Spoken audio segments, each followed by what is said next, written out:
Christmas is full of traditions.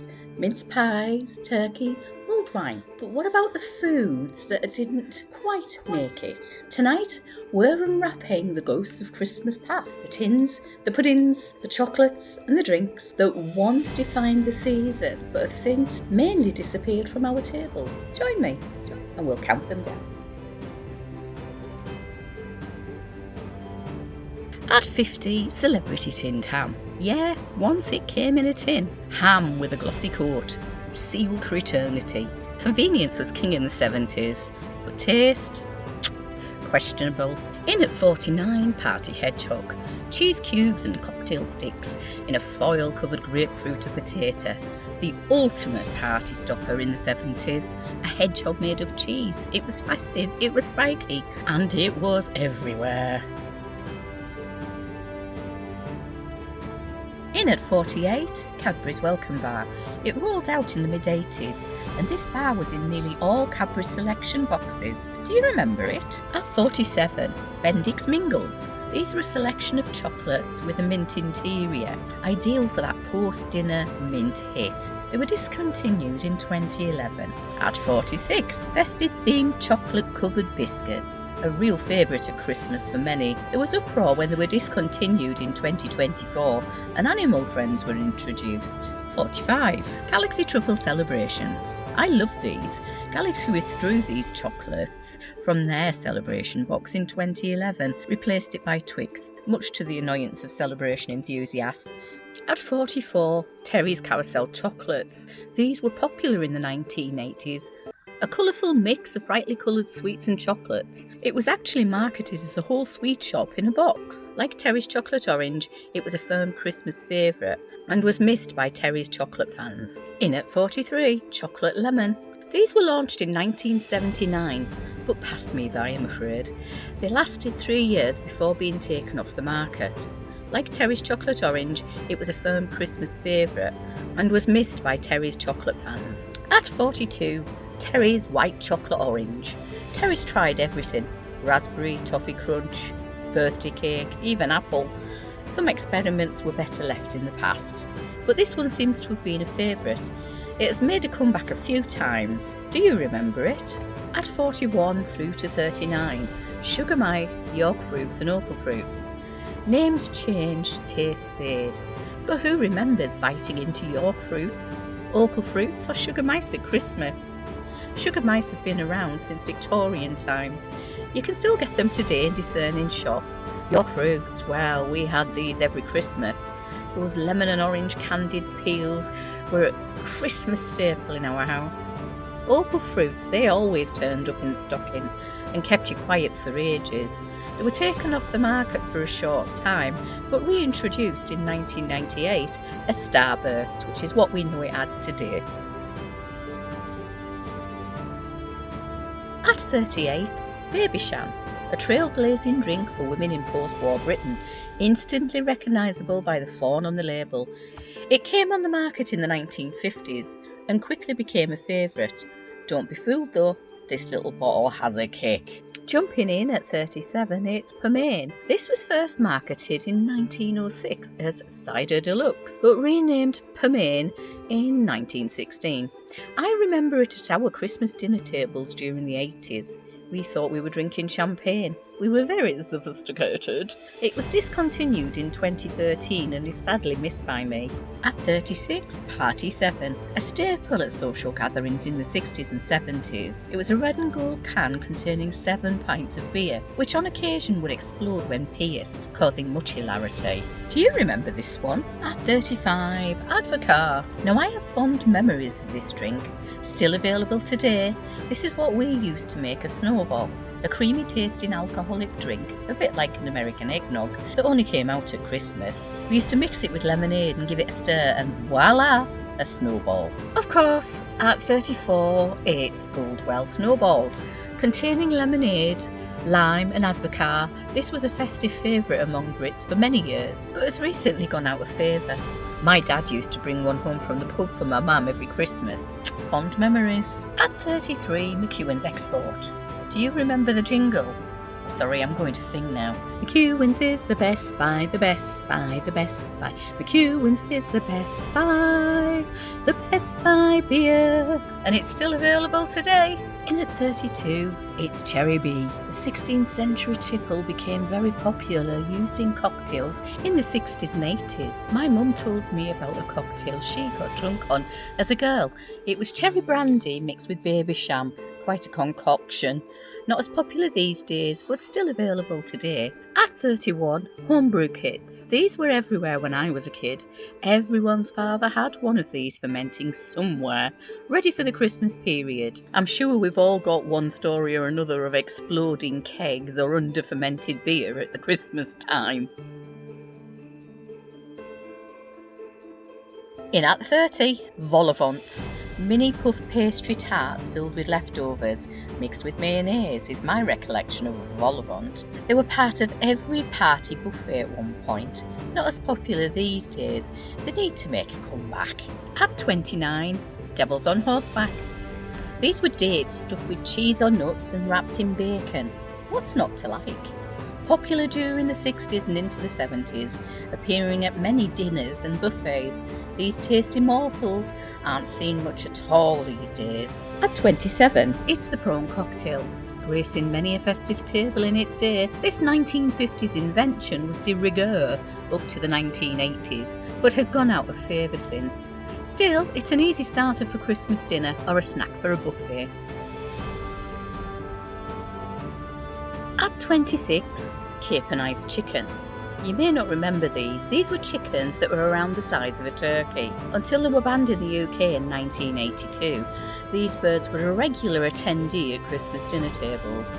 They certainly were in our house. We're at the halfway point now, so in at 25 we have the goose. Popular since medieval time, the goose has adorned many tables, even the Cratchit family in Dickens' A Christmas Carol. The bird became unpopular around World War II as the turkey became more popular, perhaps due to the copious amounts of fat that would come off the bird whilst cooking. At 24, mock goose. When war broke out and rationing hit the UK, making do was the order of the day. That's when mock goose became popular. Lentils, breadcrumbs and suet, along with whatever was available, shaped into whatever form took your fancy. Not sure it could pass as goose though. At 23, bread sauce. Dating back to medieval times, this sauce is a rich part of British culinary history. It's milk infused with onion, bay, nutmeg and clove, then still bread added and mixed till smooth. Like Marmite though, you either love it or hate it. At 22, Nigella's gingerbread stuffing. Not to everyone's taste, this recipe became popular on festive tables after the book Nigella's Christmas was published in 2014. I've never tried it myself as the concept worries me. Do you make this? Let me know below. At 21, it's a Sara Lee Black Forest Gateau.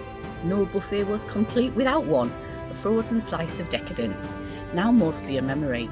This chocolate cherry and cream dessert was a real hit in the 70s and graced many a Christmas table. Coming in at 20, Bird's Trifle. 1970s convenient at its highest, all in a packet. Layered jelly, sponge, custard and cream. My mum made this every year when I was a kid. We loved it, and my mum loved the convenience of it all. At 19, tinned Christmas pudding.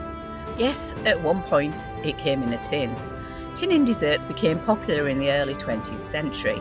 It made the festive favourite shelf stable and was popular during the war, but sales declined in the mid-80s. Number 18, turkey Twizzlers with stuffing. These were well received by those who remember the original turkey Twizzler that was demonised by the celebrity chef Jamie Oliver. They came on the market in 21, but left the same year. In at 17, Christmas pudding flavour crisps from Walker's. These launched in 2023. It was not Walker's usual savoury offering, and it was met with some trepidation. Sold mainly in supermarket multi-packs, along with pigs in blankets and festive turkey, it never really took off and was discontinued the same year. At 16, pine sugar mince pies. Waitrose introduced these in 2020 as part of their #1 range. A bit of an experiment, they didn't last long. A traditional mince pie with a pine sugar topping that reminded consumers of soap. Needless to say, they didn't last long and were discontinued the same year. Did you try them? At 15, McDonald's festive pie. This pie was exclusive to the UK. Launched in 2012, it consisted of a flaky pastry filled with mincemeat and custard. It would last on McDonald's menu until 2022, when it was replaced by new seasonal offerings, much to the disappointment of its fans. In at 14, Bernard Matthews roast turkey in a bag. Many of us will remember the advert with Bernard Matthews telling us his roast was beautiful, really beautiful. Designed to appeal to busy families, this range was launched in the 2010s, a roasting joint that had no bones, so was easy to carve and cooked in the bag that it came in. It was withdrawn before 2020. At 13, Flake Snow. This chocolate bar has its own Facebook page with 3,000 followers. Fans are calling for its return after it was discontinued in 2008 after an 8-year run. In at 12, Terry's White Chocolate Orange Minis. These were a bite-sized version of the White Chocolate Orange launched in 2020. They were typically found in sharing bags. Who shared theirs? Not me. They lasted 4 years and were discontinued in 2024. At 11, Cadbury Milk Chocolate Coins. Everyone had these in their Christmas stocking at one time or another. Round pieces of milk chocolate wrapped in gold or silver foil, made to look like a coin. Every little kid's dream. Treasure! They went off the market in 2014 after a decline in sales, but relaunched in 2024 after a 10-year absence. Into the final 10, and at 10 we have Cadbury's Milk Chocolate Robins. Yeah, it's Cadbury's again, with a truffle-filled chocolate robin-shaped morsel. These came on the market around 2013 and quickly became a much-loved stocking filler. However, as with many seasonal offerings, they were discontinued in 2024. Number 9, Mars Planets. Now, I'd never heard of these until researching this video. A sharing bag of mixed flavoured chocolates that were launched in the noughties. Their slogan was "Out of this world variety in every bag." Was there out of this world variety in every bag? Let me know in the comments below. Coming in at 8, Bournville Selection. This was designed for those who enjoyed dark chocolate and to compete with the likes of Roses and Milk Tray chocolates during the Christmas period.